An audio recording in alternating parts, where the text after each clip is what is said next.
I am sorry. Enough? Sal is such an interesting guy, don't you think?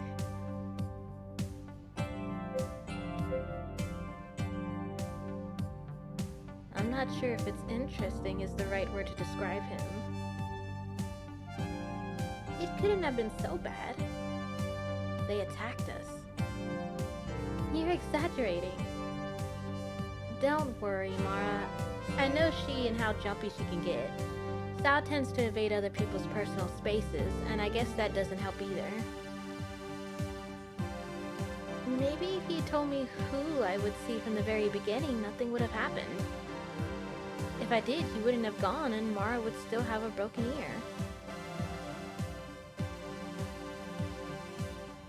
Sure, like you care about Mara.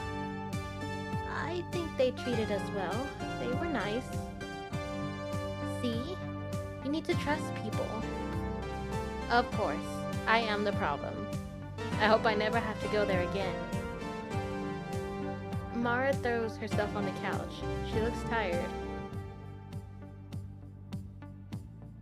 Still, he ain't just a hacker.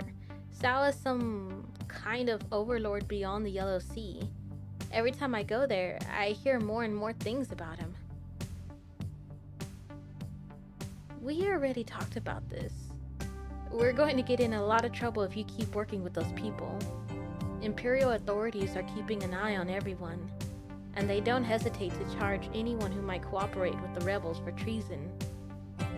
Oh well. At least I could fix Mara. Okay, but I ain't no rebel, so if you ever need my help again, I'm gonna be here. I really hope not.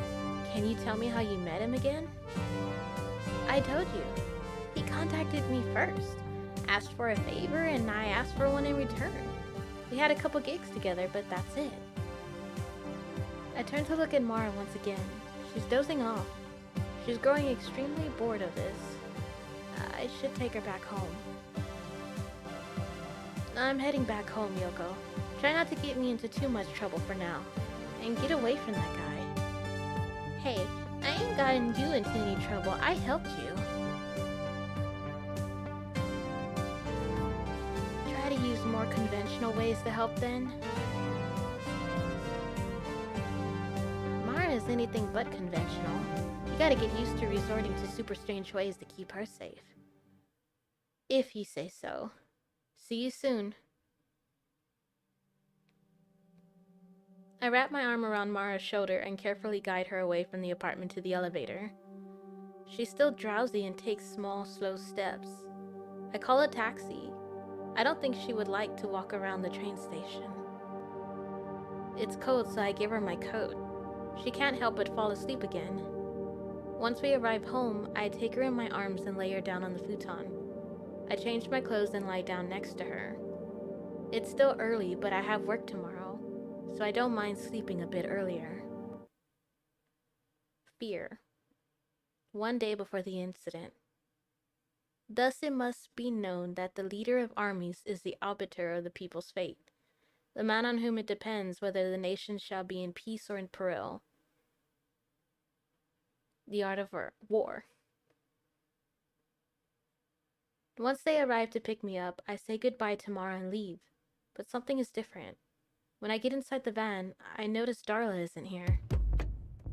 Hey, where's Darla? They need her help in another division, so they took her to the laboratories. Shit. I guess she was being too nice to me and Velton noticed it. I just hope she's alright. Why did you take her there without asking me first? Didn't you think of asking what I thought about it? You're the squad leader, but both Darla and I are part of Velta Labs, remember that? Ugh, go fuck yourself. I'm way too tired for this crap.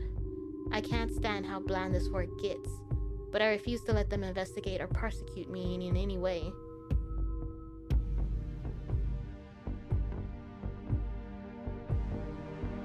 So what's today's case? A guard android. The police in the area haven't been able to deactivate it. The house owners passed away. They need to clean up the place. Good. It seems easy enough. I spend the rest of the trip thinking of the reasons for Velta to come after me. Could it have something to do with Sal or Mara? Or maybe Yoko? It's not like there are too many options. We cross the district border, getting right into the refuge area. What are we doing here? We are not in charge of this place. All the teams in the area were busy, so they automatically assigned us to this job. Automatically? That definitely sounds like the work of that hacker. Again. I have to stay alert. We finally reach our destination. It's an old neighborhood in the east side. All the immigrants from the eastern area lives here.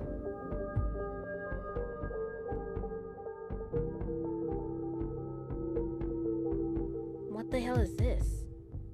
Since when are androids legal in this district?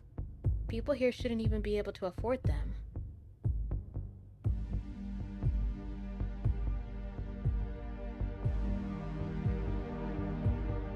I know it's strange. I will cover for you from the building across the street. Kyle takes his sniper rifle and leaves. I get into the building. The stairs are very narrow and I can barely fit on it. Still, I can't help but like this place. It reminds me of something, though I'm not sure of what. I find the android just after crossing the door. Welcome. I suppose I don't have too much time until your buddy positions himself. A samurai? A goddamn samurai? I suppose you already know who I am. The android was created to serve this family, but your friend lent it to me. I needed it more than ever.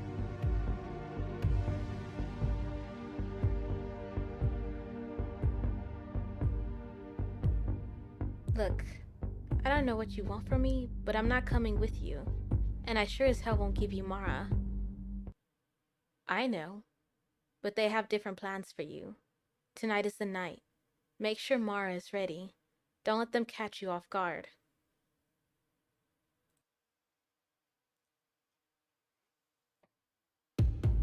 What are you talking about? I should just deactivate you right now. I keep walking towards her. You know, the last time at the factory kind of left me wanting more. I'm growing really tired of your crap. Hey, I'm almost there. Is everything alright? Everything is going fine, don't worry. In that case, I'll have to stop you. I really don't want to hurt you, but I need this body. I'm very close to the android. He's already unsheathed his sword and is on guard, ready to defend himself. He's the one who makes the first move, striking vertically. Too bad for him, I have been trained to dodge edged weapons. I effortlessly avoid his attacks. I can already feel my proto-cells working. Tonight, I need this body to protect you. I don't know what you're talking about. I don't need anyone to protect me. His sword clashes against my metal arm without leaving a trace. The blade is completely dull. He's holding back. All of this is happening because you refuse to come with me. Me? Trusting a rebel hacker? In your dreams. He has changed his approach. Now, instead of making me waste my time, he's trying to run away. I forgot which one it is. I think it's the grayed out one. Let him get away. Don't let him get away. And I guess it's X.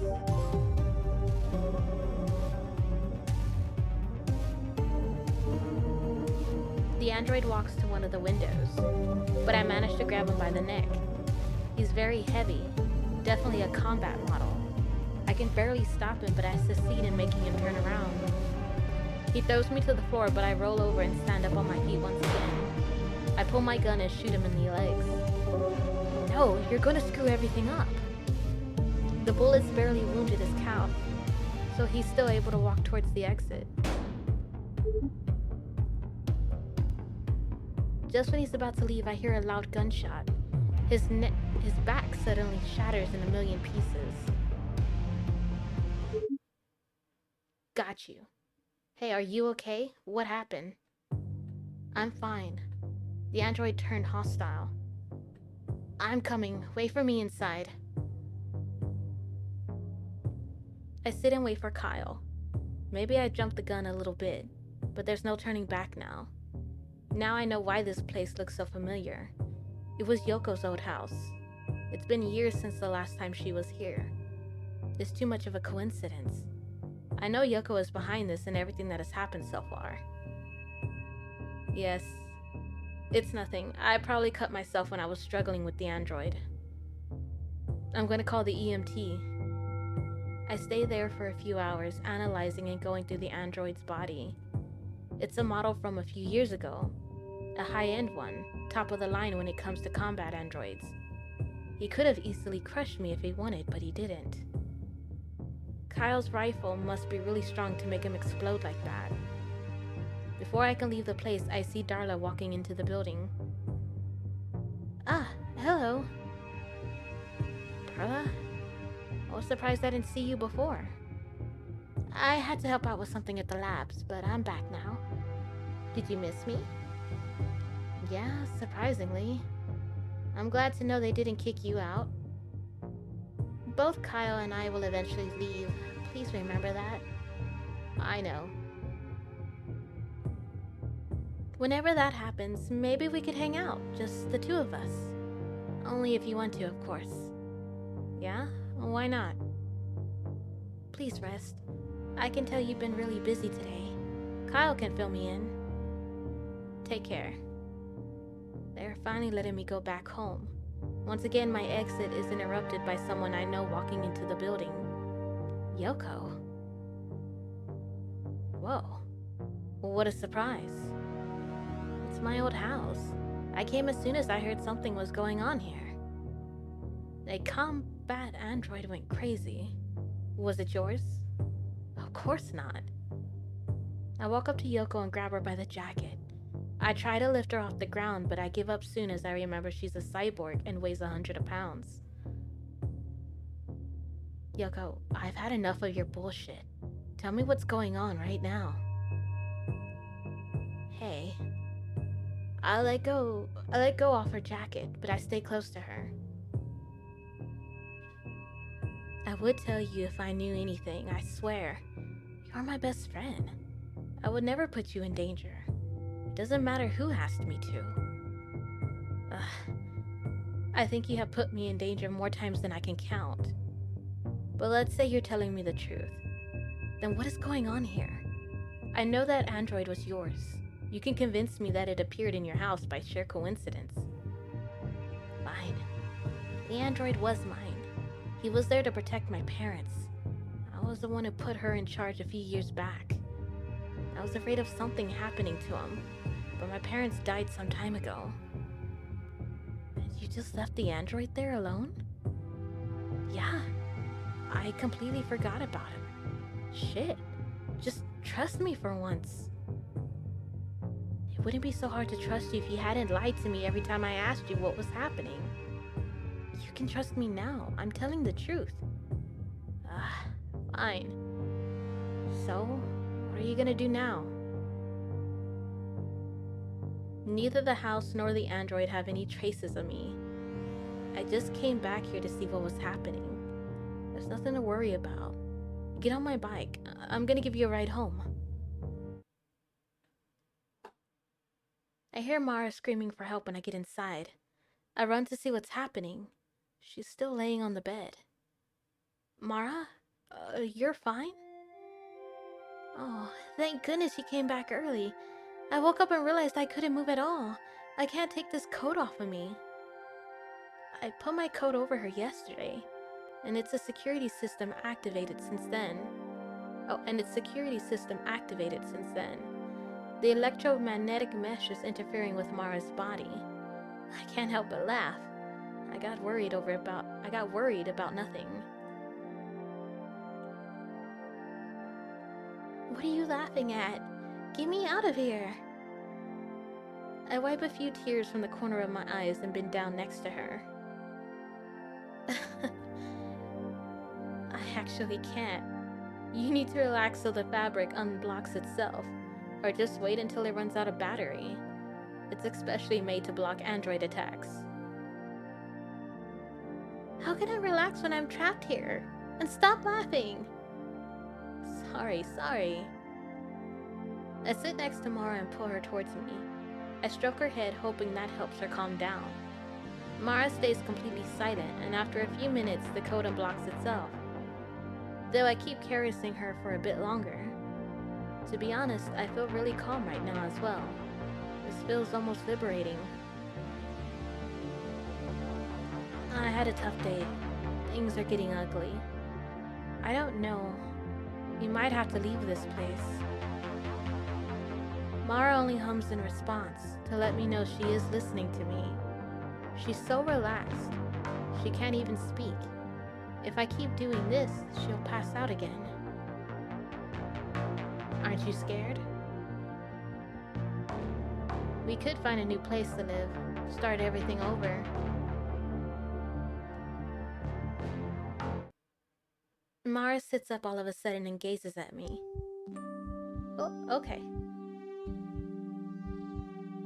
She kisses me on the lips while my eyes are still wide open. I stand up in complete disbelief. My chest is full of mixed feelings, but none feels bigger than fear. What the hell are you doing? You can't do that. Why not? It's illegal. Do you have any idea what kind of trouble it would get us into? I will not let this happen again. So don't you dare. Mara stands on her tiptoes and kisses me again.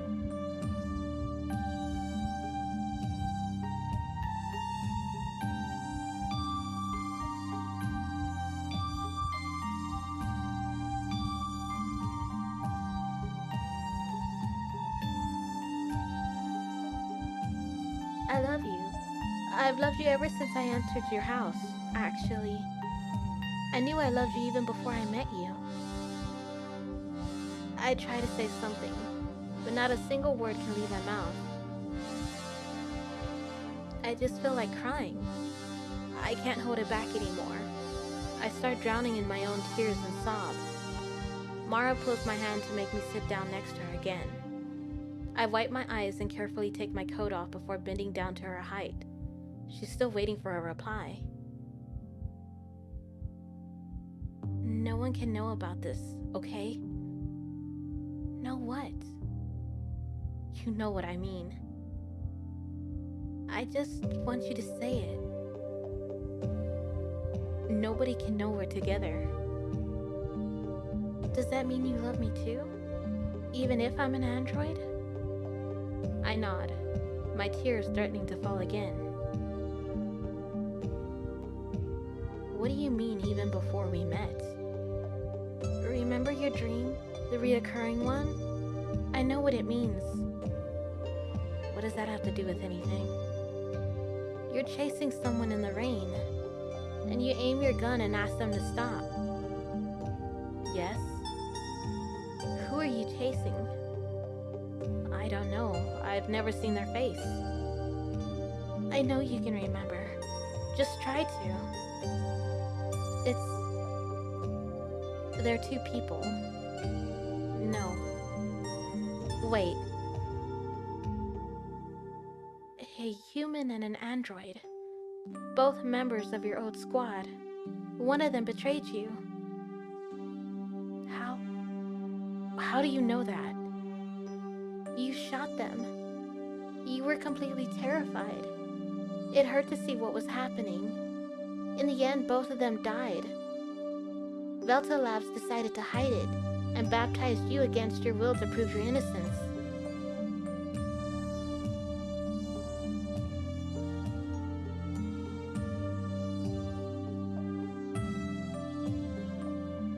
It's true, all of it. I buried it deep inside my mind. I just didn't want to remember it. But what happened? How could Mara know? They hacked that android. It seduced you, and you fell in love with it. How do you know all this? Very few people know. I read it some time ago in the Velta Labs records. They created me, remember? Did you know who created you all along? Uh-huh. I can't understand a thing. I'm sorry I lied to you, but it wasn't really my choice. You'll also have to forgive Yoko. She was working with us from the very beginning. Us? What do you mean? Does anyone ever tell me the truth? I understand that you feel frustrated, but you aren't yourself. You've always been a reluctant heroine, but a heroine after all. Please take this. Mara puts her palm in front of mine. Mara puts her palm in front of me. There's a red pill in her hand.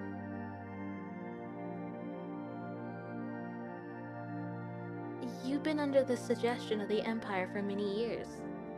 I knew there was something wrong with you when I saw you having those nightmares. Please take it. How do I know you're telling me the truth and this isn't some kind of sleeping pill? Or even poison? Don't give me that. I know you trust me. And that's what led me to make this decision. You told me earlier about moving somewhere else, didn't you?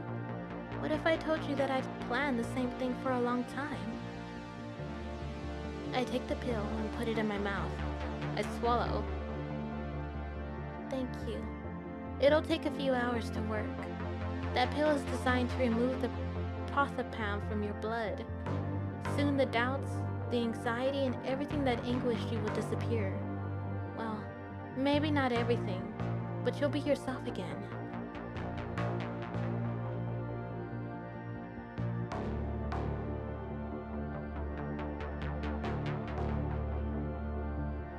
Okay. I put my trust in you. I only hope that you're not actually like Yoko. Now tell me the truth. I won't lie to you again. Especially now that you've taken that pill. You see, this was all Sal's plan. Sal? So you know each other? We're brothers. Well, technically, we're the same person. But not really. Wait, what? Same person? Yes, I can't tell you much because I myself have been apart from him since I left the capsule. If anyone can answer all your questions, that's Sal. But I can tell you what I know. Go ahead. Delta's been secretly researching and developing new androids for years. Both Sal and I are the result of that research. I didn't know about this until not so long ago. Androids with singularity. Why? I thought the disaster a few years ago taught us a valuable lesson about why they're dangerous. Well, I guess it was too juicy of an opportunity for Velta to miss. Let's just say that one way or another, I ended up developing my own way of thinking without Velta noticing. I also managed to influence all the androids who were with me to help find you. But how they did is something I don't know. This is confusing. You see, Velta created a new system to control the androids with singularity. It's a series of machines that modify our memories, our minds. All I know is that they transform the data into images, which are then implemented into the biobrains of all androids connected to them. I simply introduced my feelings for you into one of them, and the next thing I remember is waking up in Yoko's warehouse.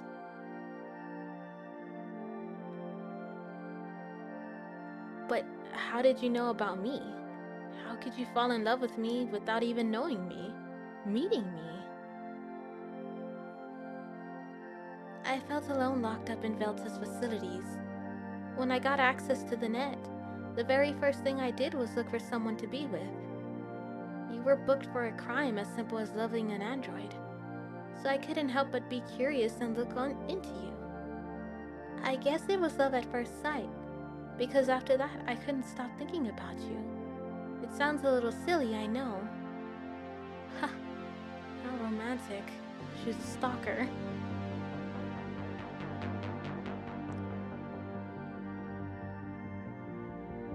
I understand. Well, I don't really understand it at all, but I guess it's something. Why did you hide all this from me? She fucking called her a stalker. I'm not over that. You already knew I didn't hate androids, so why lie to me? Well, when I woke up from my lethargy in the transport capsule, Sal had already prepared an intricate plan to get you out of the district. So, from the beginning, this has been a rescue plan to escape the Empire? The impossible love that has to escape? It almost sounds like a movie. I know. Sal gave me this pill when we went to get my spare eardrum. Actually, everything's been a part of his plan from the beginning. The fact that my ear was damaged was no more than a very convenient accident. He would have found another way to take us to the docks, and I would have helped him. He offered for me to leave with him. Was that his plan? It didn't sound very effective. No, whether or not his plan has worked is something I don't know. But I do know what he's going to do now that you have refused to go with him. Well, if he told me all this, maybe I wouldn't have refused outright. That's exactly what I told him. And that's why I'm telling you. Now that he knows you're not going with him for good, he's probably got a plan B to get you out of here. You probably don't have much time left before Velta breaks into this apartment to arrest us. You should have said all of this before. In this case, it'll be best to look for a safer place to stay. You're so determined now. The pill must be starting to take effect. And I'm sorry if I don't want to wait to be captured for trying to escape from the Empire.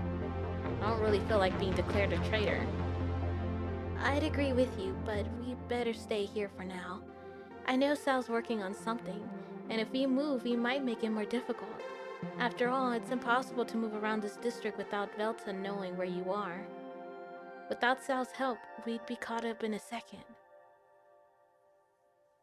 I can contact Yoko. If there's anyone who can get us out of here without being seen, it's her. Remember? Yoko's already working with Sal. If you ask her for help, she'll probably just tell you to wait here. I just can't sit around like this, knowing they're coming for me. Well, we could enjoy the moment for a bit. You seem very calm considering all that's coming. Actually, I feel protected when I'm simply with you. That's why I'm listening to everything Sal asks of me. I really want to escape from this place with you. And what are we supposed to do once we get out? We'll need a new home, a job. I'm sure for someone with your talents, that'll be easy to find. We could go to one of the many rebel cities. I don't know if that's exactly what I'm looking for.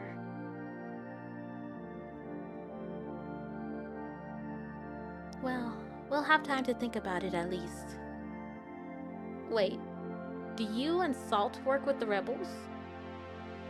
Well, I don't work with anyone, but I think Sal has been collaborating with the rebels since he started planning everything. I don't know if that's a good idea. Why would the rebels help an Imperial? I don't know. I think they're more interested in the secrets that new androids like Sal and I hide. After all, we're a big threat to their plans. I think Yoko mentioned something about that. Your brains are impossible to hack.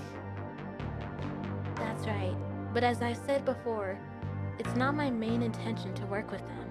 I simply want to escape from here with you. How noble. How did I get into all this? Great changes are coming to the Empire, and I feel at the center of it all. Hey, it's me who's at the center of everything. The impression I had of you's changing pretty fast. And? Do you like what you see? I still have to decide that. Maybe you're too punk for me, but I guess I don't have anything better. Hey! It's a joke. It's a joke. So, you manipulated all of your friends to come and rescue me, instead of just helping them escape. You endangered the integrity and safety of an entire generation of sentient androids, just to be with me. How selfish. I guess so. I had no choice if I wanted to be with you. It seems that after all, you're not the little angel you pretended to be. I've never pretended to be anything. If you thought I was an angel, it's because you got that idea yourself. I suppose. It must be your eyes. As time goes by, I notice how my brain feels clearer. That fog that prevented me from concentrating disappears little by little, and I feel more alive and active, somewhat restless even. I see a shadow on the window, the landscape slightly distorted with the raindrops. I know it's an illusion. Someone is watching us using thermal optic camouflage. And they're here. Who? Velta. I don't know what they're waiting for, but they've surrounded the apartment. Wow. I was hoping it'd take longer. I guess we can only wait now. No matter how many they are, I doubt I'll have trouble getting rid of them. I just need to take my weapon and... No, it's important that you don't resist. Who knows what they might try if we kill one of their own. Things could get much uglier. Right now, they take us for harmless subjects, and we should use that to our advantage. Okay.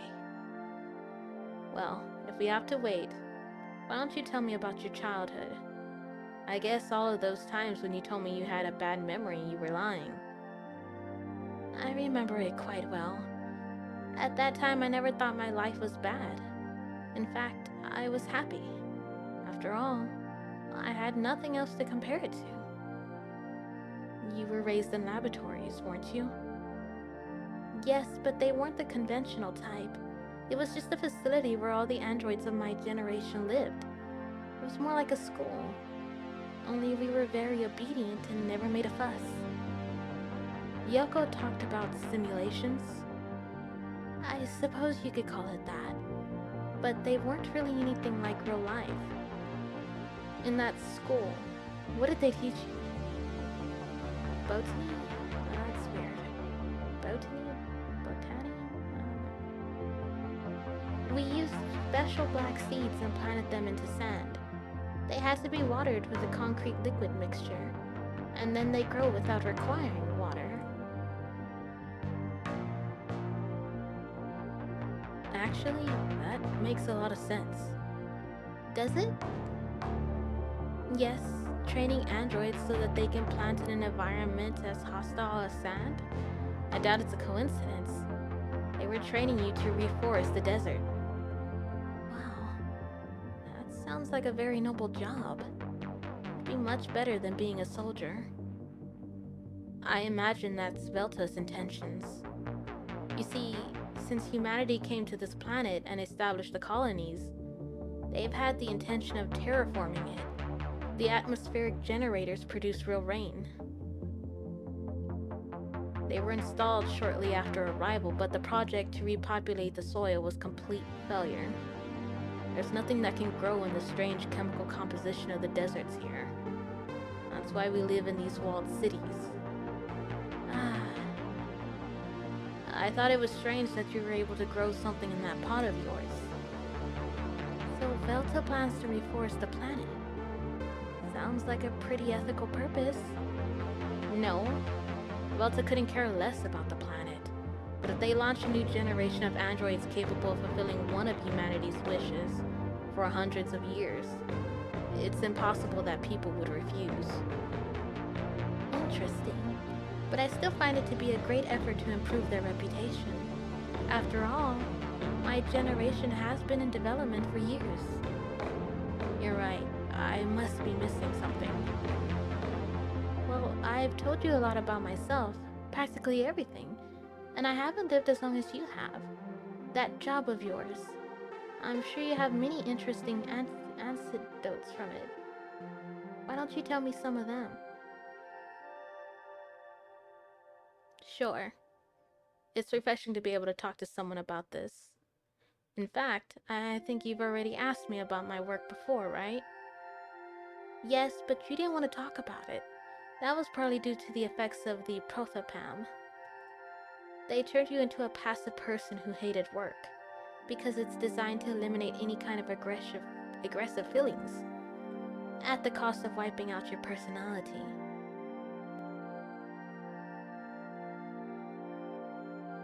My doctor said there were a new type of supplements for my prosthesis. That's normal. I trust my doctor too. It's not that you shouldn't, but it's just that in this city almost everything is corrupt. Speaking of, why don't you tell me about it? There's not much to say about my arm. It looks like a civilian model to the naked eye, but it's actually an old military model. Don't be fooled by the word old. It's very reliable and one of the best I've ever had. Its weight equals that of my right arm to avoid any kind of back problems.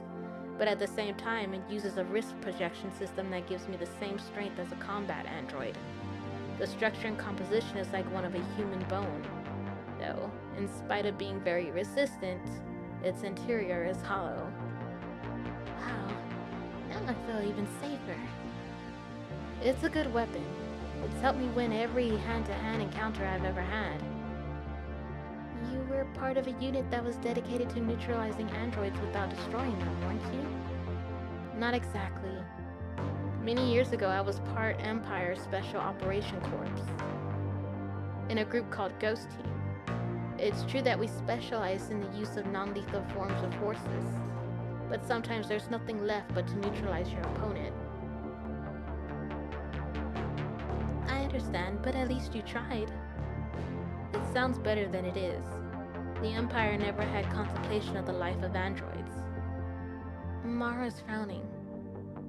Don't look at me with that face. You might be a sentient android, but the generations that came before you have been nothing but machines without consciousness. The only reason we tried not to destroy android was because they were very expensive and difficult to make. So their owners wanted them back in the best possible condition. That, of course, has changed over the years. And now that androids are mass-produced like any other product, the Ghost Team lost one of its main functions. One? What other functions did your team have?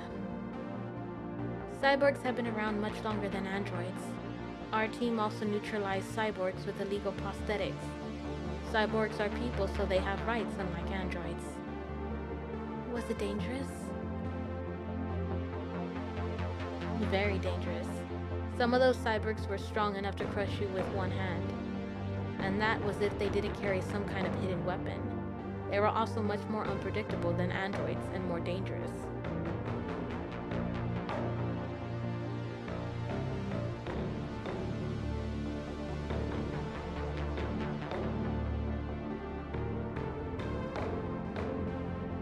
I thought androids were the most dangerous.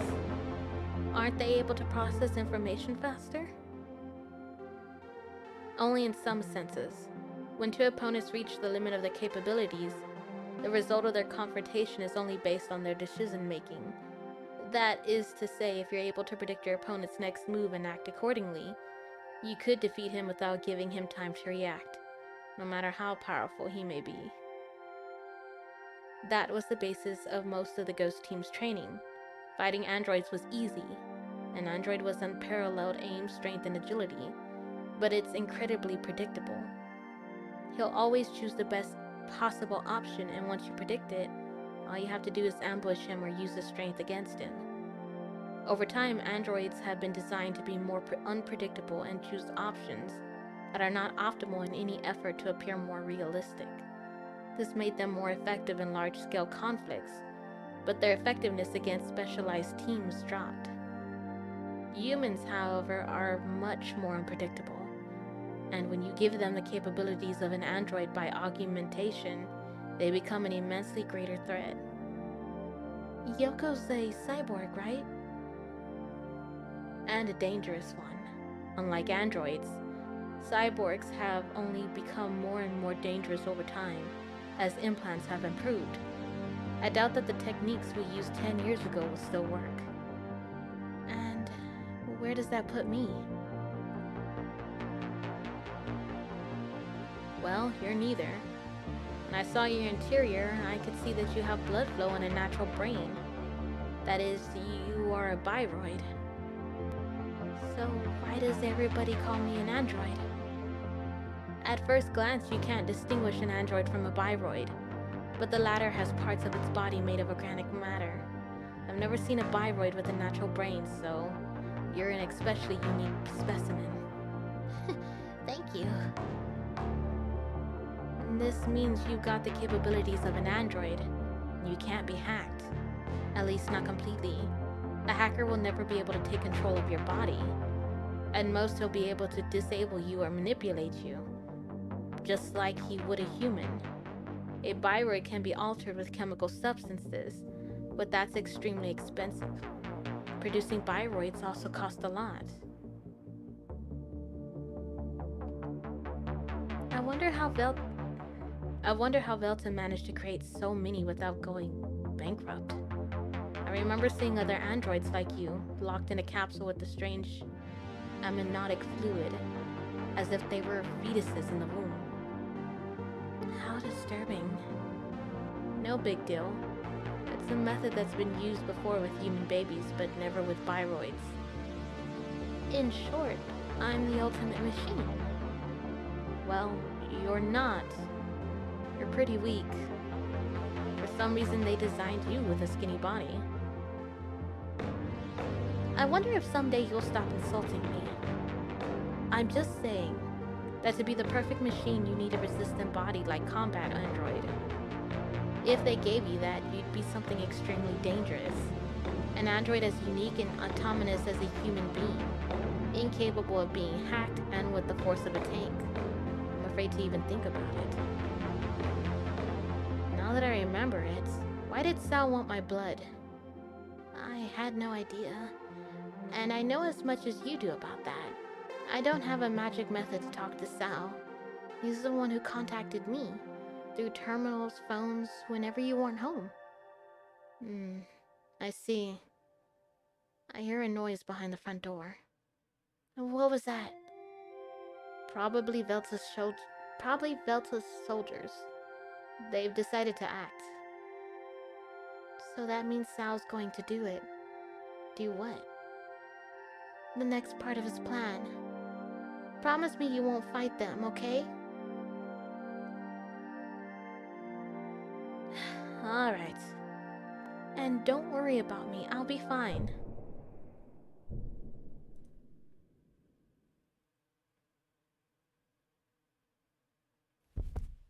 I hear a big explosion. The floor trembles and the lights go out for a few seconds. I look out the window. The whole city's dark and I catch a glimpse of a huge column of smoke and fire on the horizon from the industrial zone. When I turn around, Mara's lying on the floor with her eyes blank. Mara? She's still breathing, and I can feel her heartbeat, but her body doesn't respond. I shake her and try to wake her up, but it doesn't work. What's going on? Didn't you think it'd be a good idea to tell me about this first? I turn on the TV. A broadcast of a documentary is cut to make way for breaking news. Breaking news. A series of explosions have just occurred throughout the district's industrial area, which is currently under the control of Velta Labs and the state. Security forces are already headed to the site. The causes of the explosion are currently unknown, but it is believed that they could be related to the rebel hacker known as Sal, and the defector Celia, a former district security agent. I hear footsteps on the other side of the door. I take Mara's body in my arms. Hot Blunt Sec Security Department. The door slams open, and dozens of flashlights blind me. When I manage to reopen my eyes, I can see someone familiar. Celia, that android you're holding is the property of Velta Labs. Drop the android to the ground and get on your knees with your hands behind your head. I'm paralyzed. I remember what Mara asked me to do, so I close my eyes, take a deep breath, and calm down. When I open them again, Kyle is in front of me. So in the end, I was right. You knew Mara was with me. Of course I knew. I was getting tired of that show we played every day. Maybe Darla enjoyed it, but not me. was only a matter of time before this happened. Copy. It's the basic condition of life to be required to violate our own identity. Philip K. Dick. Mara asked me not to resist, so I'll wait for now. I put my hands on the back of my head. Velta's mercenaries handcuff me and take me outside. I look back to try and see Mara one last time, but it's too late. They're taking her away. They shoved me inside a dark truck, and I can only see some shapes and lights through cracks in the door. They're like vents in a beast cage. I check the walls of the truck. The doors do feel a little weak for an armored truck. If I hit the hinges with my prosthesis, I could probably escape, but that'd be too noisy. Finally, I decide to sit back and do nothing. I've got to wait for my moment to escape and look for Mara. If you think it's all over, you're wrong. I've been in worse situations. A canned voice comes from the front of the truck. Calm down, we're almost there. The van stops a few minutes later. I can't help but fall onto the ground when it slams on the brakes. The doors open. I recognize the place. It's the parking lot of Velta's headquarters. 2 soldiers grab my arms and take me to the elevator without saying a word. We're taken to the top floor. The director's office. Celia. Long time no see, my daughter. Don't call me that, it's disgusting. But you are. It's important that you don't forget. From the day we gave birth to you in that test tube, you have been my daughter. And that means I am responsible for your actions. I look away, his very presence being enough to fill me with disgust. I've suffered enough in my life at the hands of this monster. You know me well. You know how much I appreciate my creations, and that there is nothing that matters more to me than making this world a better place. You knew that Mara was also one of my daughters, a different daughter to you, but no less important. Quite the opposite, in fact, and yet you kept her, and were able to understand firsthand the power that the new generation of androids wield. Cut the crap. If I'm still here and I'm not in cell or one of your re-education centers, it's because you want something from me. You've always been one of my favorites. Very curious and suspicious. It's not that I don't want anything from you. You collaborated with Mara on her plan, and now owe me something in return. What plan? I don't know what you're talking about. It doesn't matter. Ignorance doesn't grant impunity. You have 2 options. You can listen to what I have to ask of you and help me, or you can refuse and go straight to the re-education centers. I decide to remain silent. If I start talking, I could feed his ego, and I really don't plan on staying here to listen to a monologue. God, I love her personality. Now, I'm going to introduce you to the options I've given you. I want your help, and I stress the word I want, because I don't need it. But I don't want you to spend the rest of your life in jail, and the only way the government of the Empire will forgive you is if you do some kind of service for them. And that's why you're going to do the following. You will wear one of Velta's uniforms and go to the factories. It's become a war zone, and the rebels are trying to steal prototype models of our new androids. We have them surrounded and all possible exits are controlled, but it would be a pity if they do something inappropriate. Some of the prototypes are damaged. It would waste a lot of our time, but you know Mara, and you also know the hacker who manipulates the rebels. Maybe you can convince him. Then you do need me. You're wrong. Regardless of whether the prototypes of these androids are destroyed or not, that is something that will only cause a slight delay in my plans. I am benevolent with my daughters, so I will allow you to help me avoid this inconvenience. Or you can choose the other option and go straight to one of our rehabilitation facilities. It is most certainly still better than an Imperial cell, and the decision is yours. You mean your human experimentation labs? Unsubstantiated stories. You've been in them. You know how they are. That's why I say it. Tell me then, what is your decision? If you really thought for 1 second that I'd accept any of your proposals, then you clearly don't know me at all. Valentine raises his voice. My answers clearly bothered him. How impertinent. How pertinent. But you don't wish to learn. So be it. Take her away. I gotta get my villain voice down. I have to practice my villain voice. The guards push me towards one of the lower rooms of the laboratories through a twisting maze of corridors and throw me into one violently. I'm in the dark again, and it looks like they're following through on their threats. Oddly, though, I feel calm. In fact, I lie down on the bed to rest. I realize there's a terminal in the room, which surprises me. I approach the terminal and log on. It doesn't have access to the network, and there's very few programs installed. I don't think it was a good idea for them to leave a terminal here, because if I can connect it to the network, yes, this will be very useful. Someone opens the door. I get out of the chair as fast as I can, and... Darla?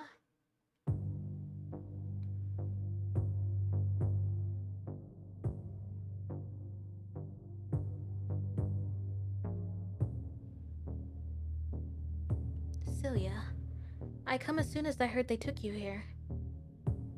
What? What do you want? Why are you holding Mara?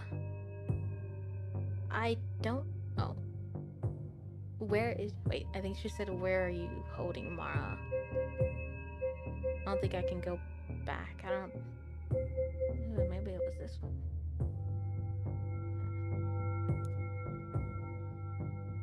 I don't know anything about Mara.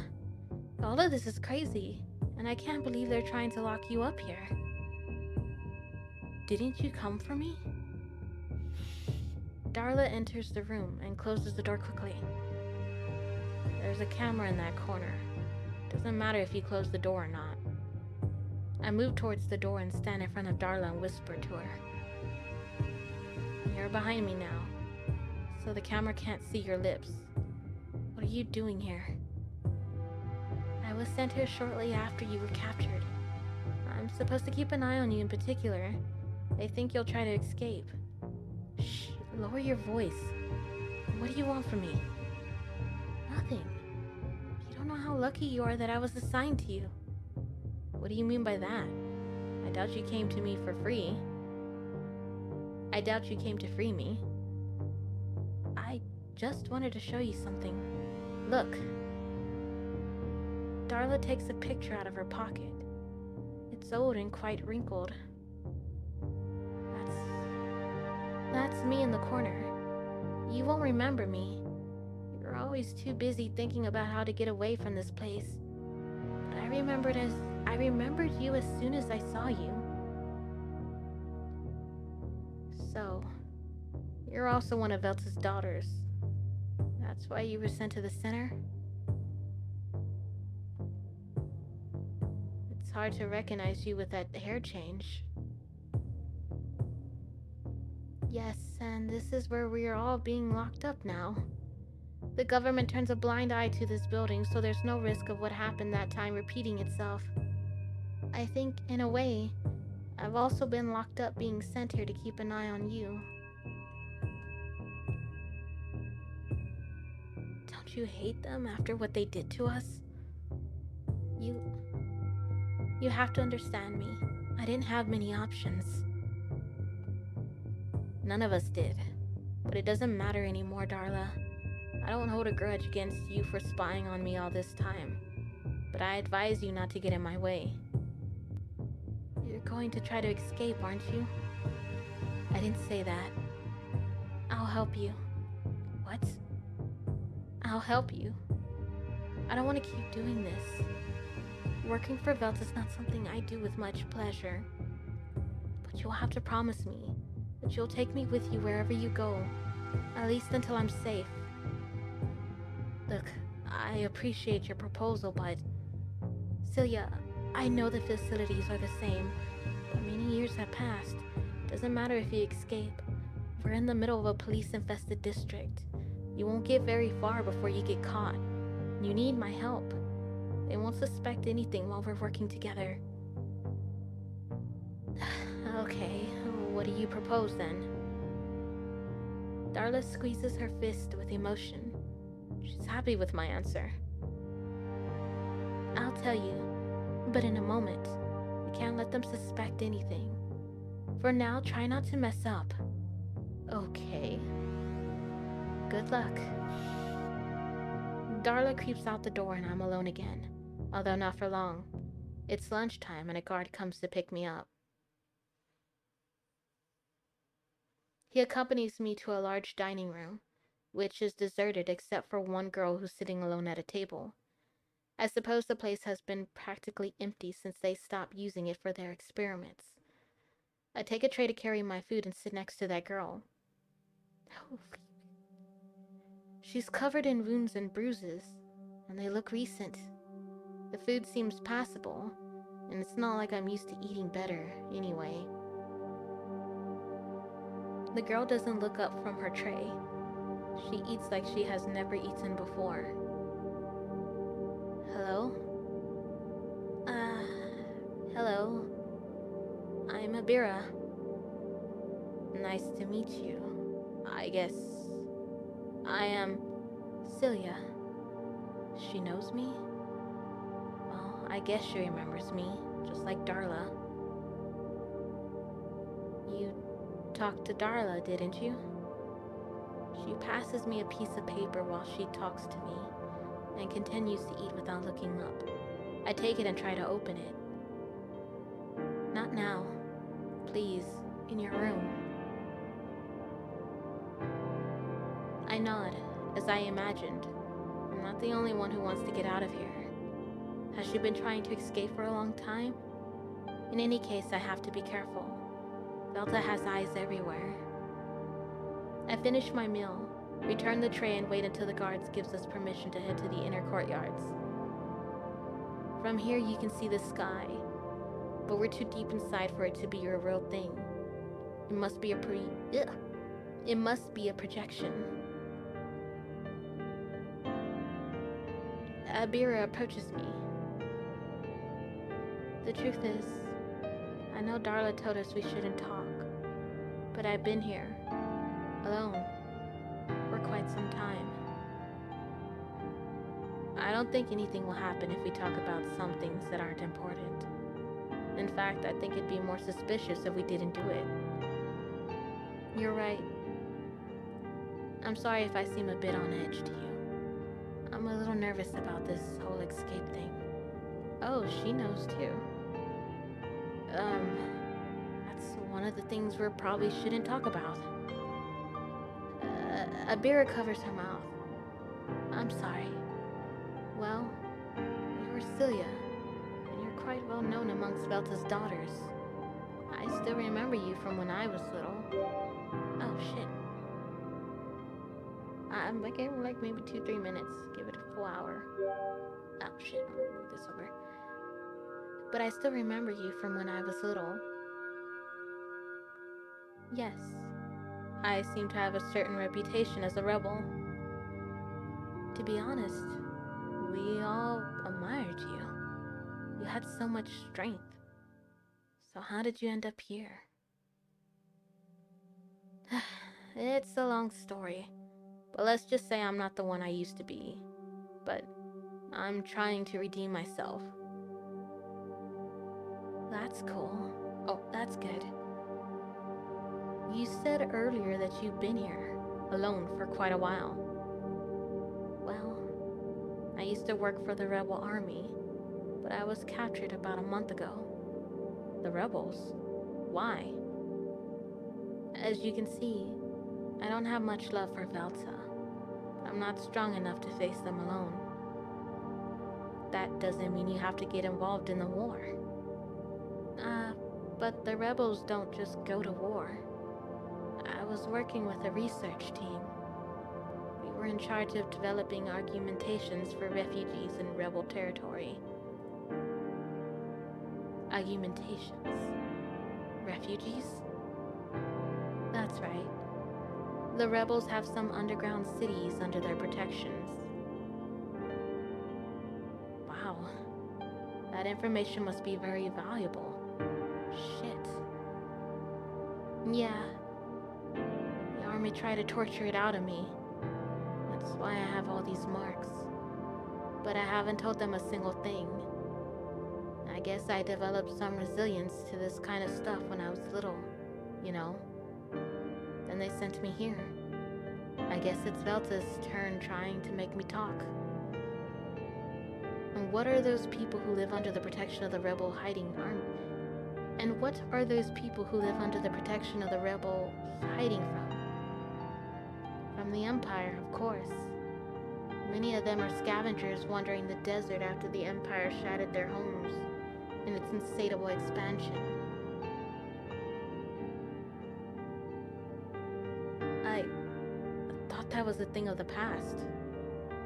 Not at all.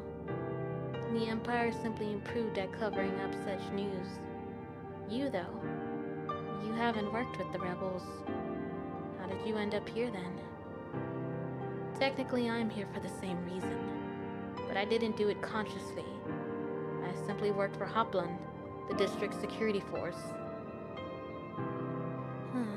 You must be one of the few girls that was still working for the Empire after we escaped.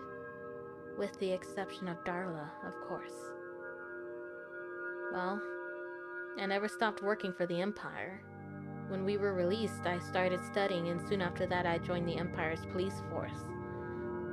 A few years later, I was running my own elite team. Now, it's all a thing of the past. But why? After everything they did to us?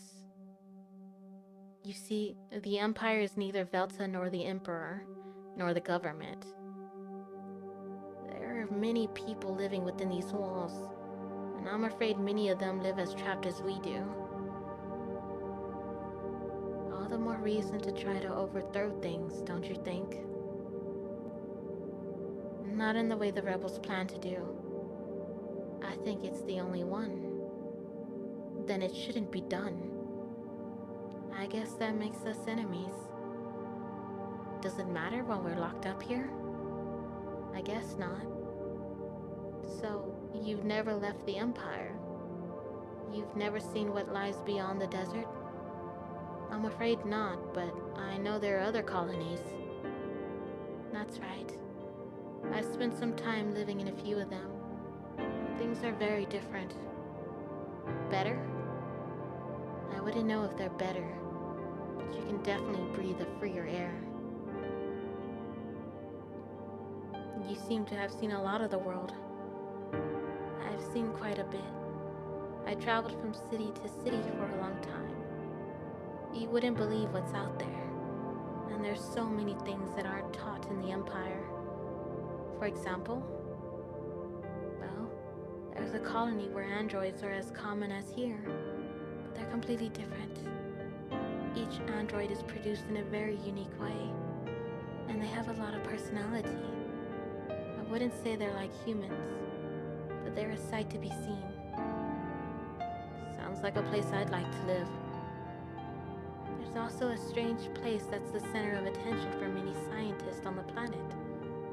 It's a wasteland full of ruins of old buildings, with a big city surrounded by walls in the middle. They're believed to be the ruins of the first human colony on the planet, but no one can venture close enough to it, because as you do, strange things start to happen.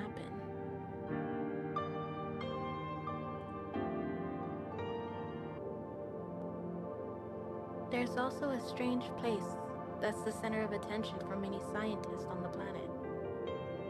It's a wasteland full of ruins of old buildings, with a big city surrounded by walls in the middle.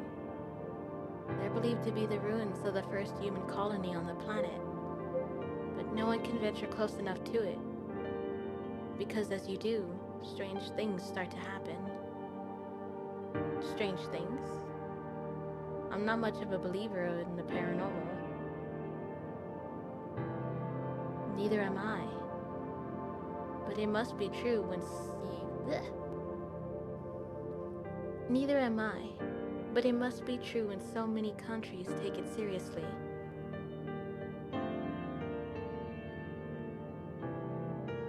And after seeing all those amazing places, why did you come back? You'd have never been caught if you just ran away. I had to do it because of what Veltza did to me. I'll never forget it. Don't you hate them? Of course I do. But that doesn't mean I plan to spend my whole life seeking revenge. I have better things to do than to waste my time with that. I guess you're right. Hey, you two. It's time to go back to your rooms. You'll have plenty of time to talk in the future. Abira and I split up when they accompany us to each of our rooms. I sit on the bed just underneath the camera and take the note out of my pocket, being careful to cover it with my body. When I open it, I notice a strange acid smell.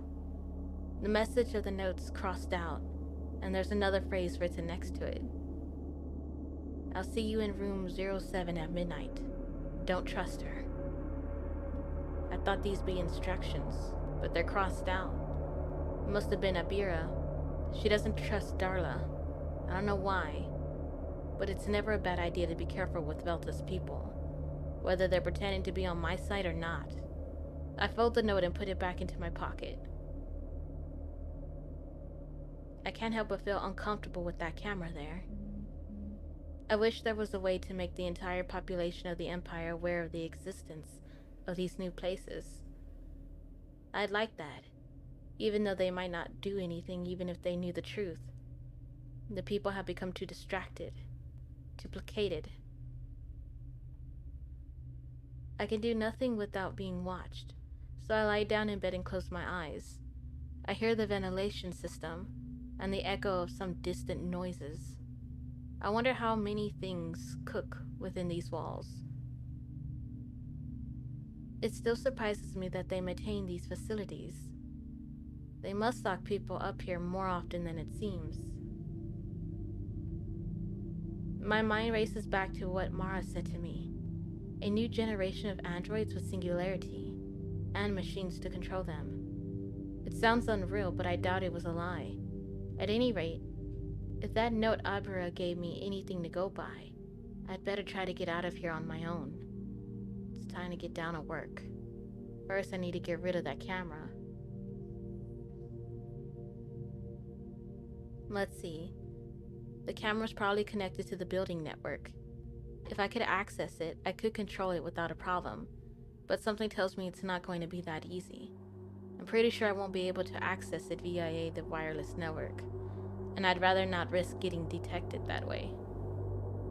Once it goes down, they're certainly going to gain their attention, so I need to be fast. I go to the bathroom where there seems to be no camera, although you never know, and I turn off the light and look at the bulb. It's an LED. I'm lucky. I unscrew the light and connect it to the cable of my spirit. It's enough to illuminate it. I turn the light off and put it in my pocket before I leave the bathroom. I turn off the lights using the switch next to the door. The camera gives off a slight purple tone, as I imagined. It uses infrared. The bulb should be enough to cover me completely. I get under the security camera and turn the LED light back on. I manage to tie it to the camera using a shoelace from my boot. This should block the image of the whole room and give me a few minutes. I go to the computer and check that its connection to the building network is blocked. However, the tower has a cable to the local network. You idiots. I connect the cable to my spirit, and after breaking some barriers, Viola, I've gained access to the building's network. It's easy for me to overcome the rest of their firewalls. I quickly create a wireless connection between the building's network and my spirit, and then disconnect everything. I head back to the bathroom and fix the light bulb in place. Finally, I turn off the lights and go back to bed.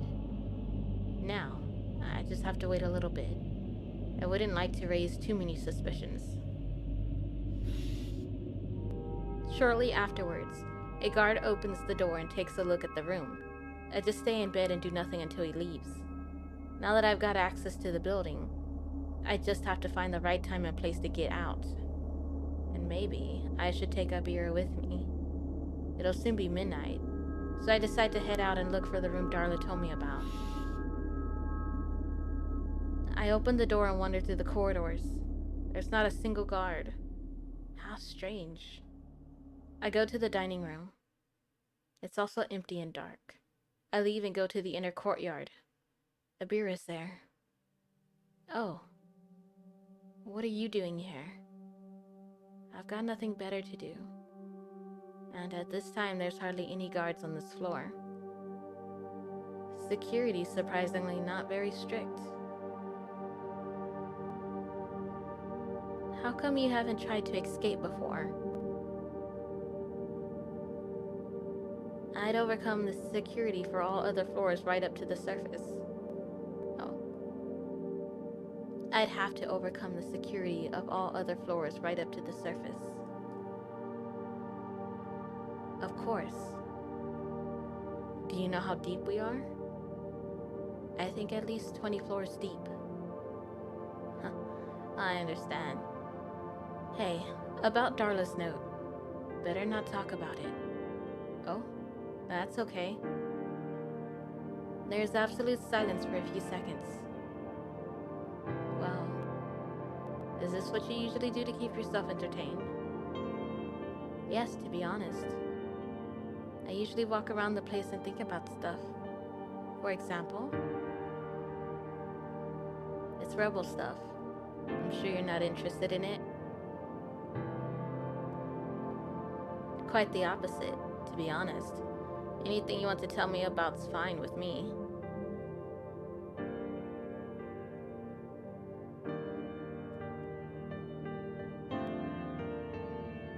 I don't know how I should take that. When I was still inside the rebel headquarters, I remember how everything started to change. It was the arrival of a girl, an Imperial. I don't remember her name, but she looked like she was from the East. She was always dressed in red. I don't think... It can't be. Sounds familiar. Was her name Yoko by any chance? Oh, no, I don't think so. Phew. For a moment I was scared. Yoko working hand in hand with the rebels? Yeah, nothing good could come of that. They were a part of a band, the Red Moon. I plant my hand on my forehead. Shit. Yes, it's Yoko's band. What exactly were they doing there? I don't really know, to be honest, but we saw them quite often. I think they helped the rebels with some business inside the walls. I guess I'll have to ask Yoko for an explanation. Just like with so many other things. By the way, do you know where room 07 is?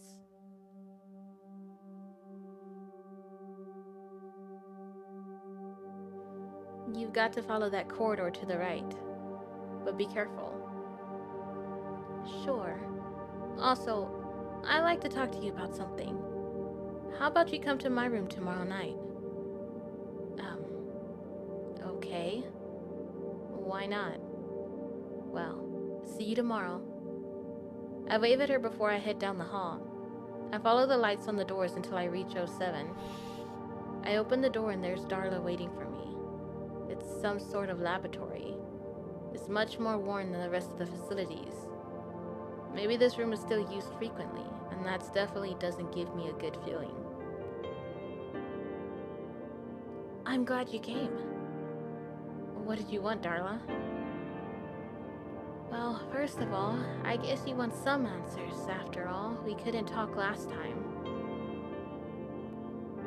I thought you were here just to keep an eye on me. And so I was, but I've been assigned a new task, and I don't think you'll like it.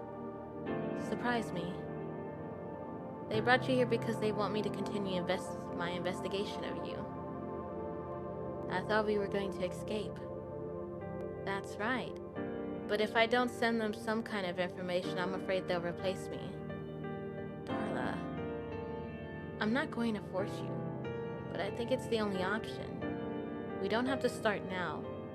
I'll tell you everything I know and you can make your decision tomorrow.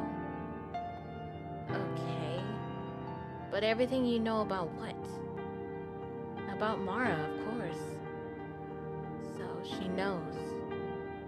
Isn't she just a mere pawn?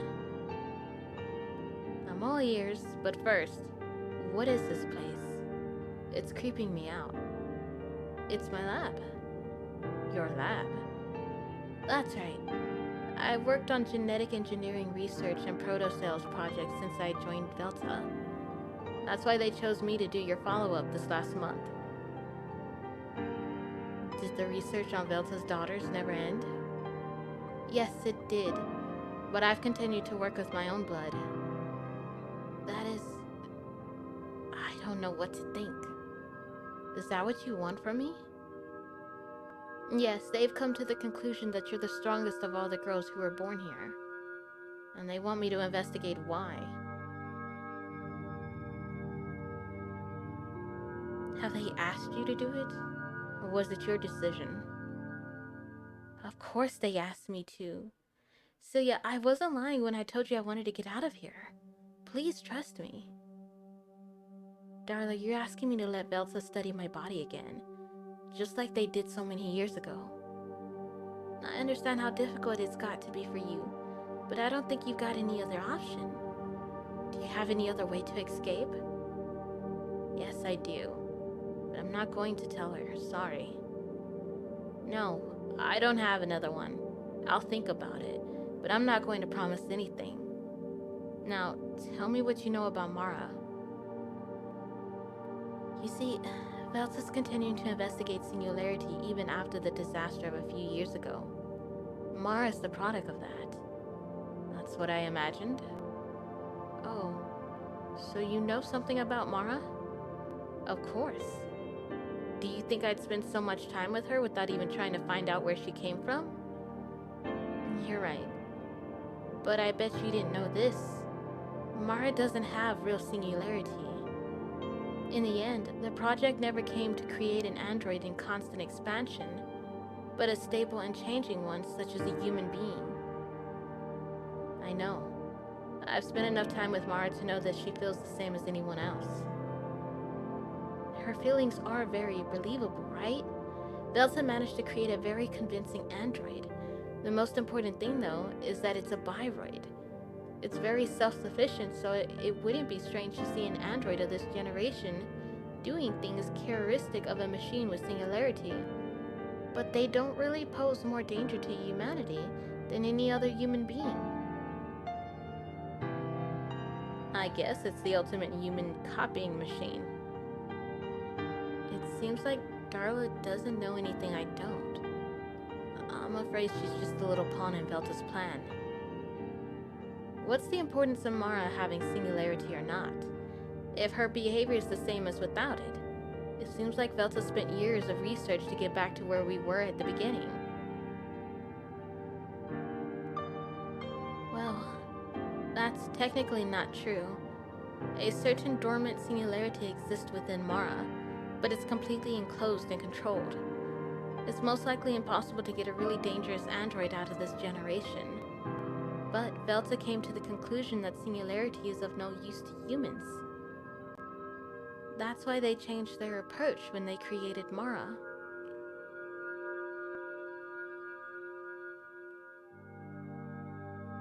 Again, I ask you, does it all really matter? At least it's interesting, don't you think? It seems that Velta's now put their interest back into old projects. What do you mean? Well, I've been asked to investigate you. I wouldn't be surprised if they want to experiment with genetic engineering again, and combine their new expertise with bioroids to create some new kind of cyborg, or maybe a new generation of genetically modified humans. A chill runs down my back. I'm not gonna let that happen. Don't worry. As I told you, I don't want to work with them anymore. But you still want to study me? It's just so they don't suspect anything. I told you this. Darla, I'm not leaving this place knowing that information about me or the other girls is still being stored.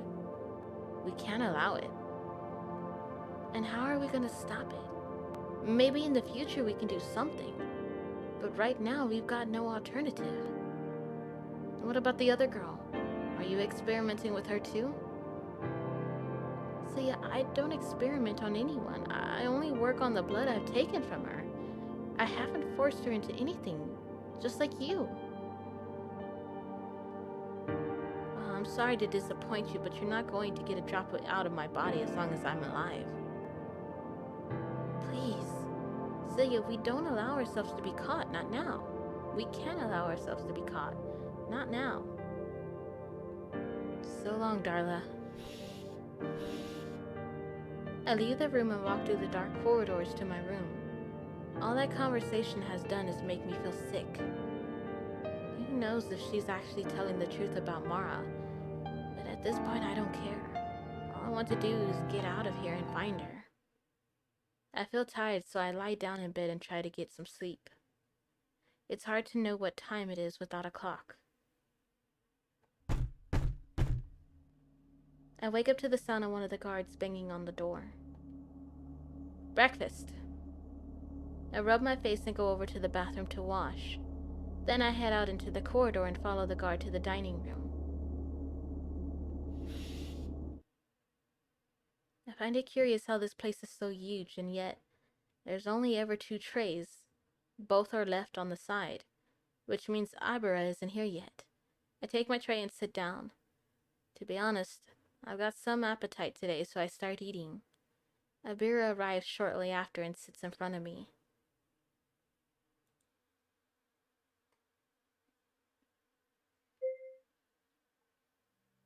Good morning. Good morning. How was your meeting last night? I didn't know you worked with Darla. For a rebel, you've given up pretty quickly. There wasn't much I could do. It's not like my blood's going to be of any use to her anyway. If you say so. I know for sure. I've already been thoroughly investigated in the rebels' laboratories. Genetic modification may have a bright future, but I'm not part of it. The rebels really are trying to make progress in all fields. You'd be surprised at just how effective they can be at that. There's very intelligent people amongst them. I'd even say that they long since surpassed the Empire. You can't be serious.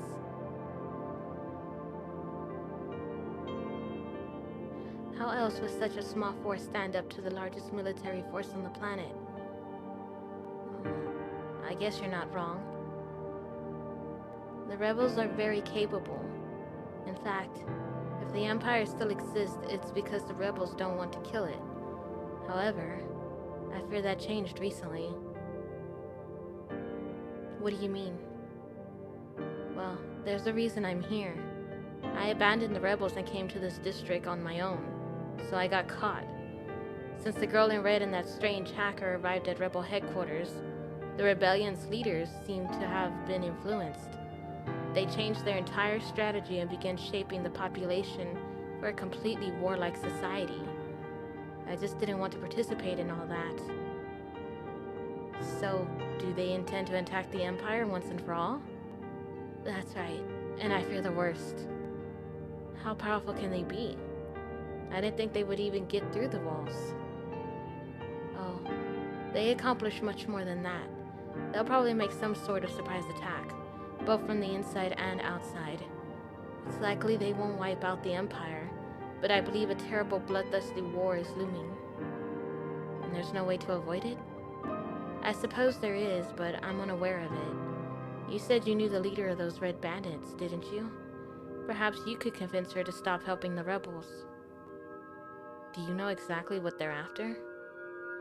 I know they are the rebels' contact inside the walls, so they could do endless things, each one more harmful than the last.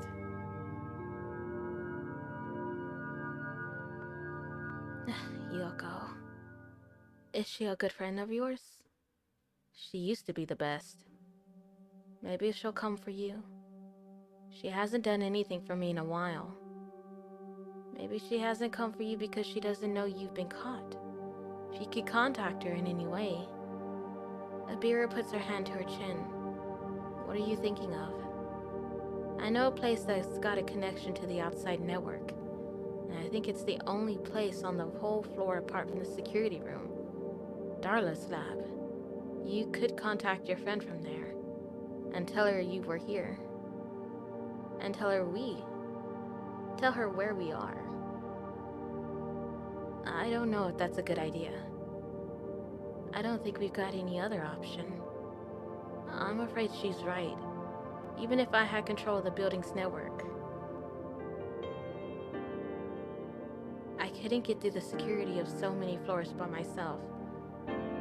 Alright, I'll try. But you've got to come and see me tonight in my room. Of course. Would you like to go to the inner courtyard for a while? I've got nothing better to do.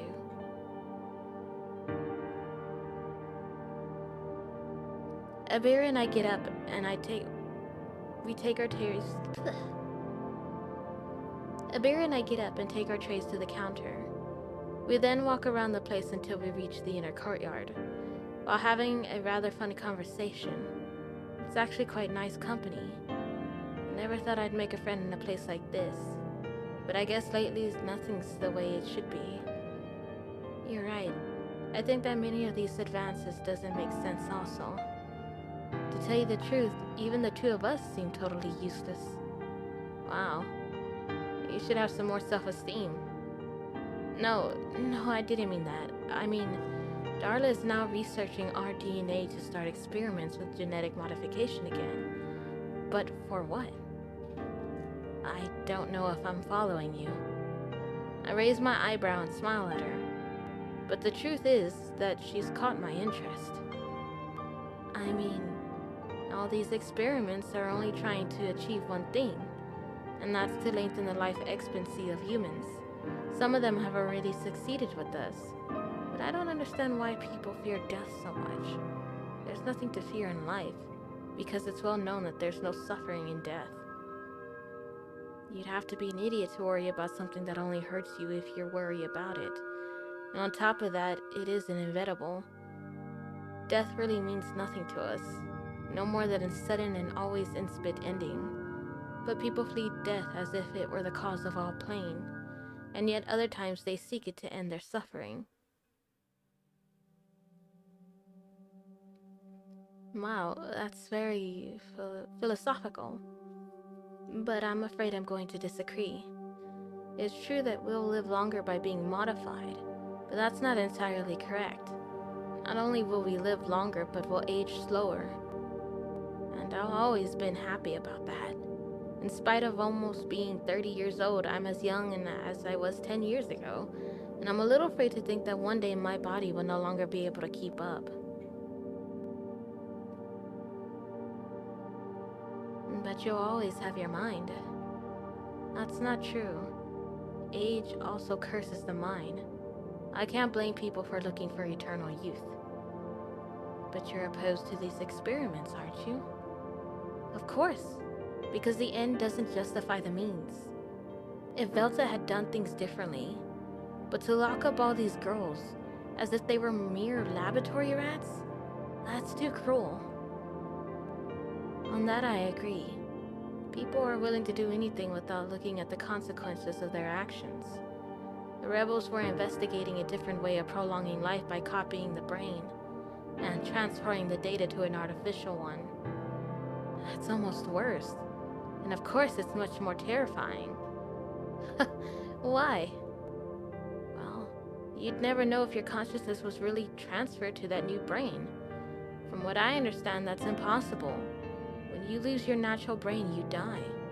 The only thing that's achieved is creating an identical copy of you, which continues to roam the planet. A doppelganger. that you put it that way, it's quite unpleasant. But I suppose that beyond the fear it can cause, it's a valuable alternative to preserve a person's knowledge. As I said before, I wonder what's the motive behind this natural purpose that humans have to continue living. Well, I think that's easy to answer. It's just nature. All animals have always had survival as their primary instinct. That's what I imagine. But I think it's become more complex with us. Now that many humans have crossed language barriers and borders thanks to technology and modern societies, I think we're beginning to move forward as more than just individuals. The union of all human beings as a race would give rise to a new being, a kind of beehive mind. Just as all the cells in your body give rise to something superior. However, the actual human being is incapable of merging, so the combination of our minds given rise to constant extensions of our best attributes, such as machines, for example. As you said, it's not the human being who has the instinct to develop, but nature itself. You really like to philosophize about all this stuff, don't you? You remind me of myself a few years ago. You don't do it anymore? Sometimes. But nowadays I like to keep my mind clearer. When you get saturated with thoughts like that, you often lock yourself in them, and you just can't take any action. Especially because many of the basic philosophical questions have no answer and never will. If you try to find a logical reason to live, I'm afraid you won't have much luck. I find it more comforting to focus on the present and the most immediate reality, because when I don't, I always end up suffering the consequences. That makes sense, although it doesn't happen to me. I guess it depends on each person. Of course, you don't have much in common, but at the same time I feel like we're a pretty good match. To tell you the truth, I didn't expect to find someone like you in a place like this either. Abira and I keep talking for the rest of the day until the inner courtyard lights go out. I think the guards have had enough of our chatter. Do you want to come with me to my room now? I don't think that's a good idea. We better split up. I'll come over there in a while when the guards think we're asleep. Alright. I part ways with Abira and walk to my room. As soon as I enter, I can't help but look up at the camera. I lay underneath and close my eyes to use my spirits. I record and activate a loop of me just lying there. No one's watching me now. I limit myself to explore the building's network a little. I have access to all the doors and cameras, but not much more. I don't think this will take me very far. Someone knocks on the door. It must be Abira. I open the door and let her through. Abira stares at the camera. Shit, I completely forgot about that thing. Don't worry, I've hacked it. Are you kidding? No, I managed to get access to the remote controls of the whole building. It's just the cameras and doors, but it's something. Amazing. How did you do it? It was part of my job before they put me in here. I was a member of the new brigade of Sec, the Department of Civil Security, Cybercrime and Robotics Division of the district. That sounds pretty incredible. But why didn't you tell me? I guess the conversation just didn't come up. Things like that are the kind you don't need a reason to brag about. Anyway, at first I wanted to tell you to run away with me using this, but I think your plan to warn Yoko's a better idea. Of course. Using this, we could open the lab door and use Darla's terminal. Let's go. Now? Sure. There's no time to waste. Abira and I leave the room and look down both sides of the hall. I follow her through the facility until we reach room 07. No light comes from inside the lab, so we assume it's empty. Abira looks at me and points at my wrist. I use my spirit to unlock the door. We can hear the sound of the lock, and, carefully, Abira opens the door. We're already inside. It'll be better if you don't turn on the lights. If we do, the guard could see us. You're right. There's Darla's terminal. I'll watch the door. I approach the terminal and turn it on. It has a password. So I connected by the cable. Once again, it's easy for me to get past security. Abira was right. This terminal has access to the network. I connect the HoloNet and create a new contact using Yoko's number. Yoko, it's Celia. Veltra captured me, and they've got me on one of the lowest floors in the district headquarters. I don't know how to get out of here, and I could use your help. Unfortunately, Yoko's not connected, and I have no choice but to delete the chat so that Darla can't see it. I'm gonna take a look at the rest of the files. Alright, hurry up. Oh, shoot, okay.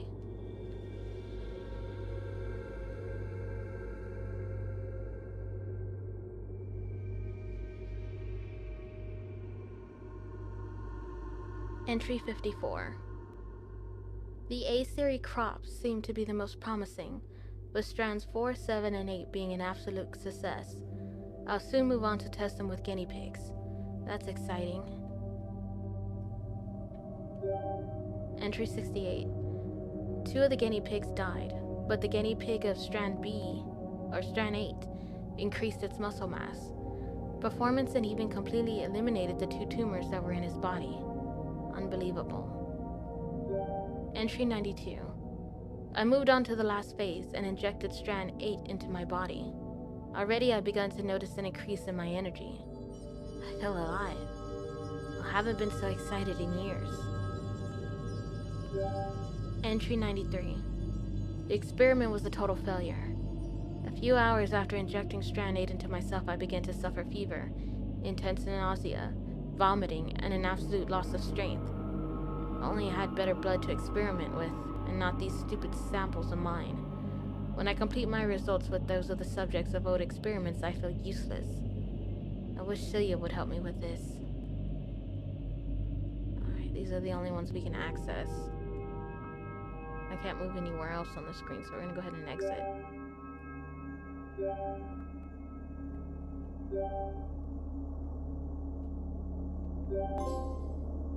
Darla's entries. Her proto-cells aren't very effective. That must be why she doesn't like to fight. I can feel a hint of sadness in these notes. As if Darla wanted to be someone she isn't. Someone more special. I hear noise come. Oh shit. No. Damn it. Let's go ahead and save real quick.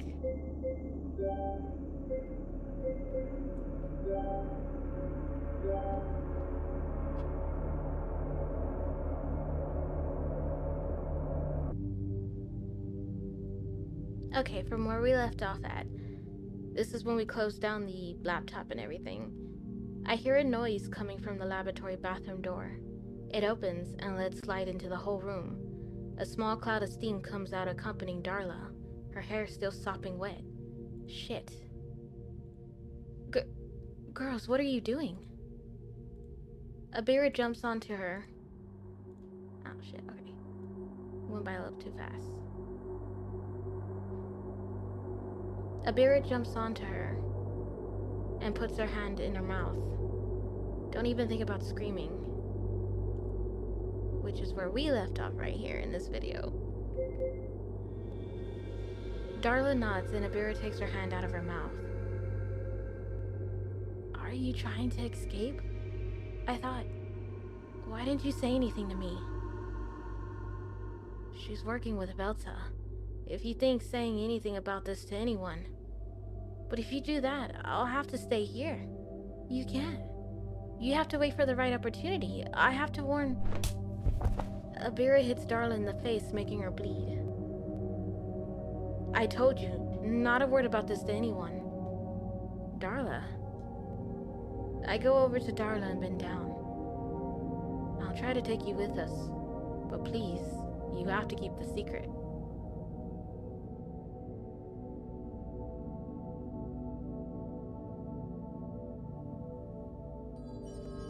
I mean, I don't know if she's gonna be able to keep the secret if you done punched her in the face.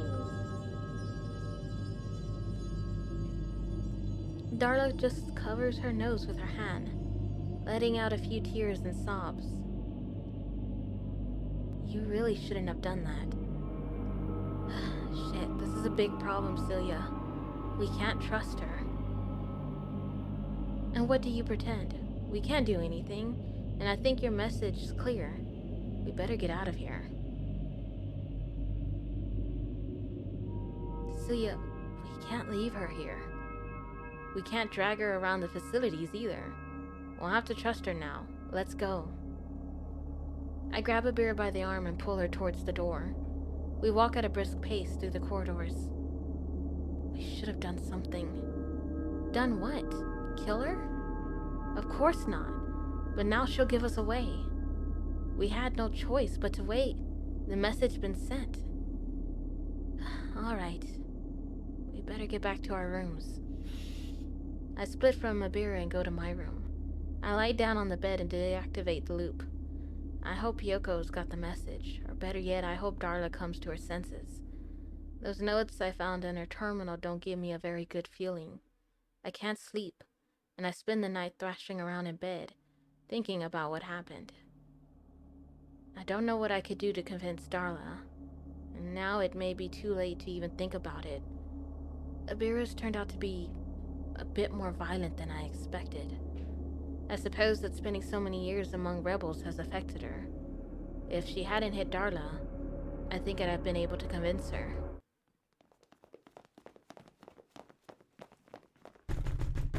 I hear footsteps on the other side of the door, many of them. Someone knocks on the door and opens it harshly. They almost knock it down. Hi, Celia. I can't seem to get away from you for a moment. You again? Looks like you've been getting pretty close to escaping. So we're taking you and Abira to a more secure place. We trusted that you'd behave, so we allowed you to stay here with so many comforts. But you didn't appreciate it. Cut the crap, Kyle. You're enjoying this. Just a little. Cuff her. A few guards get behind me and handcuff my wrist. Your confinement cell won't be much smaller than this. Don't worry. Besides, Darla will be happy to work with you, right? I can see Darla hiding behind Kyle, staring at the floor in shame. Darla, you shouldn't have. I'm sorry, Celia. I couldn't allow it. A huge explosion makes the ground rumble. Dust falls from the ceiling and the fluorescent tubes flicker. The lights go out and the emergency ones activate. Everything turns red. Red nightfall. We can only see a short distance ahead, but we can see plenty there that needs to be done. Alan Turing. It's gotta be Yoko. Who else would cause so much noise? Shit. What now? One of the guards tries to grab me by the neck. I hit him with my knee to get him off me. Put her to sleep and leave her on the bed. We'll come back for her. Make sure you block the door. I feel a puncture in my neck, and I turn around to see one of the guards holding a needle. My vision becomes blurred before I collapse. My head. It feels like it's going to explode. I hear a noise that I can't identify. As I get up, my senses become clear. They're shots. The red lights are still active. I hear a loud bang that repeats itself every few seconds. Little by little, it approaches until it reaches the room next door. I see a shadow under the door. Someone knocks the door down completely. And when the dust settles, I can see Yoko's henchman on the other side. Yoko. She's here. They come up to me and help me get out of bed.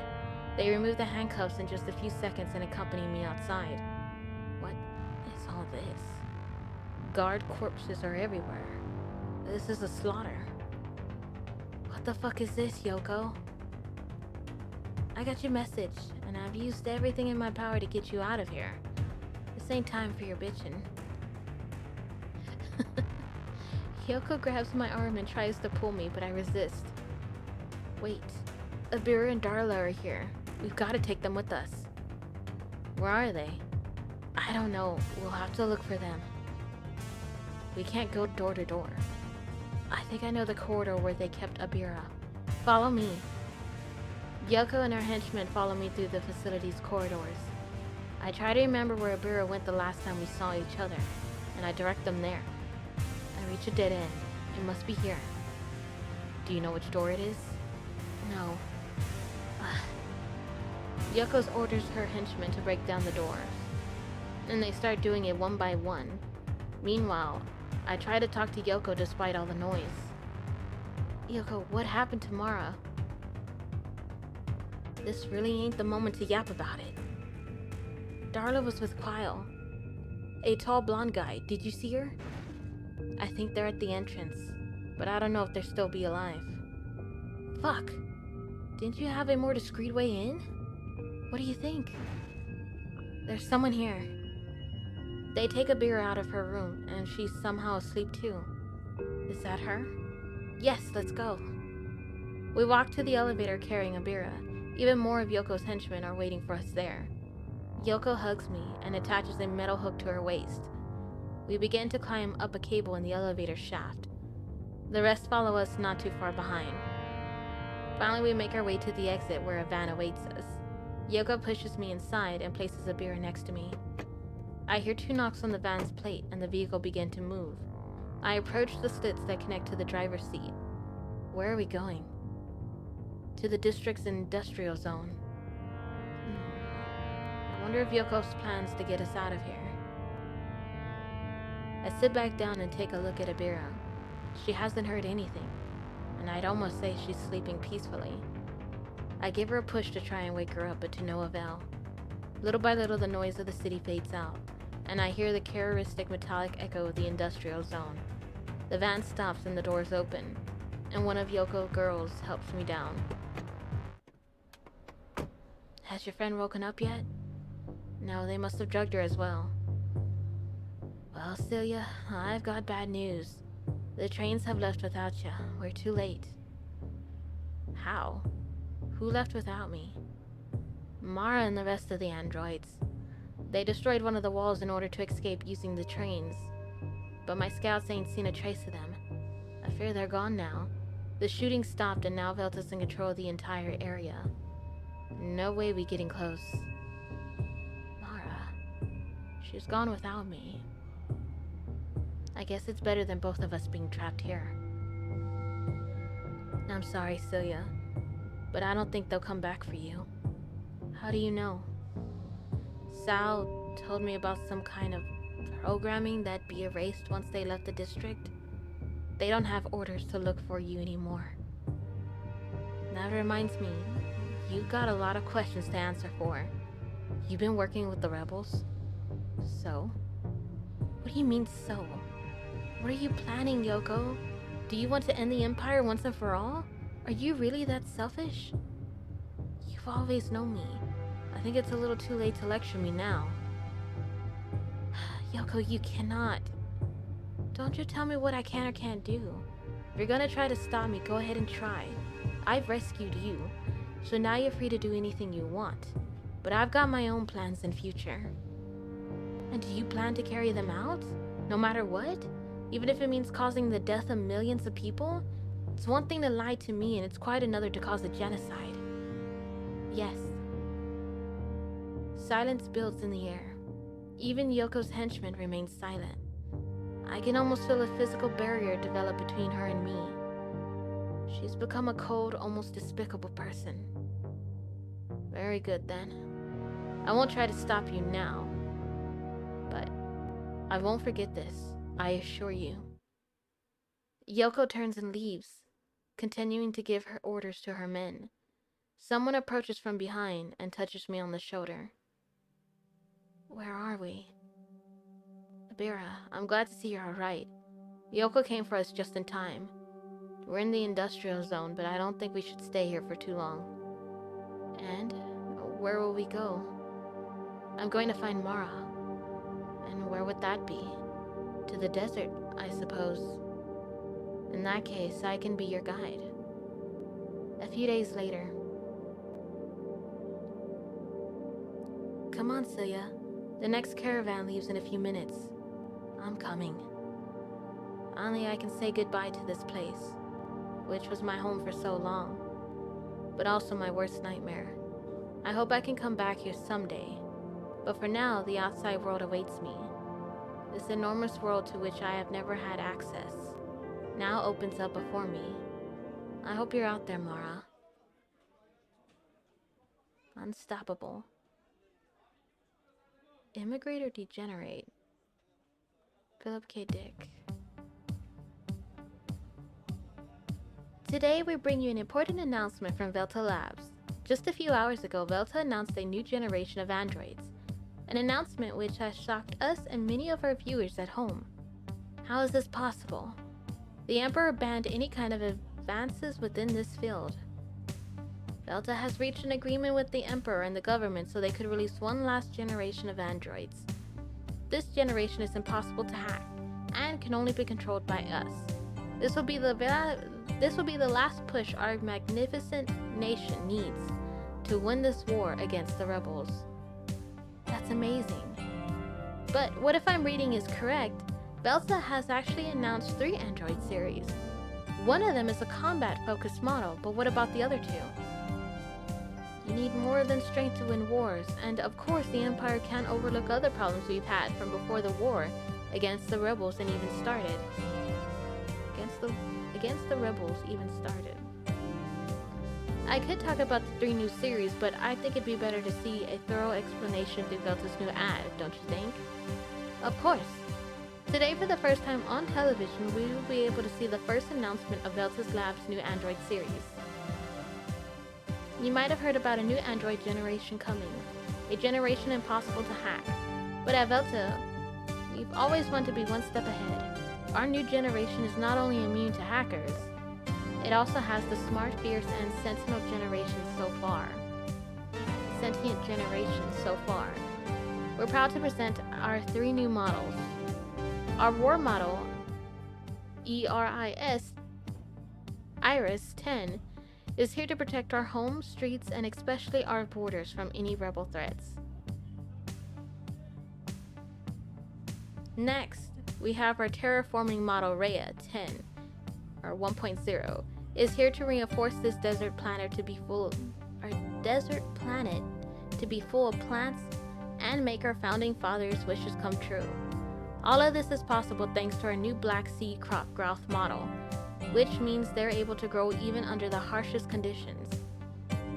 And finally, last but not least, our service model, Eros 1.0, is here to make you trust all the androids out there who are protecting and reforesting our empire. We want our new models to help our citizens with any problems they might have, and that includes even the smaller ones. This model includes every kind of knowledge needed, even of the psychological kind, to help you live a fuller, happier, unlike those old soulless androids. You will love it. Fuller and happier life unlike those old soulless androids. Thank you for playing, and I think we've listed that last bout of text. Complete both endings to unlock the epilogue. Thank you for playing Synergia. Yeah, that's it. I wonder if we have to go through everything again.